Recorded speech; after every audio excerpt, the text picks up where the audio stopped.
My name is Bosteel. Work with DF Barnes. We do primarily welding fabrication, metal fabrication, along with machining, anything that involves metal, essentially.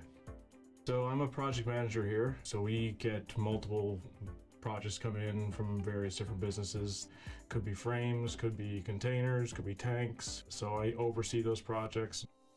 We had formed a working AI group, almost like a grassroots look at what we can use AI for and how it would be effective within the business. You don't really know what you're going to get into until you do a course or until you talk to someone who uses it fairly frequently. The original look at why I wanted to get into the course was just to learn about it. I didn't want to go into the course and say, this AI is the be-all end-all, I'm going to come in and use it.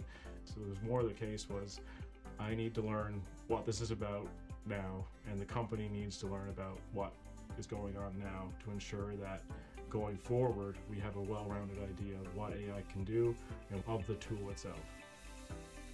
I think the intimidation of AI is legitimate, but I think in saying that, if you don't learn it and if you feel paralyzed by the fear from it, then you're never going to learn, and then you're continuously always going to have that feeling.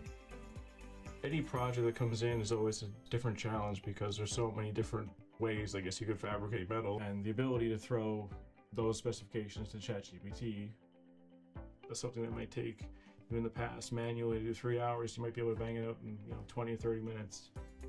So even in the safety, it'll give you hazards and controls that you need to look for the people that are doing the work. So at the end of the day, it gives you the ability to provoke the thought, a control or a hazard you may not have considered.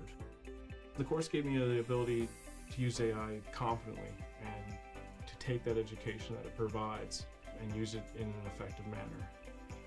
I guess, long story short, someone that is absolutely green at AI and someone who's an expert, both of those types of people would benefit from doing the course.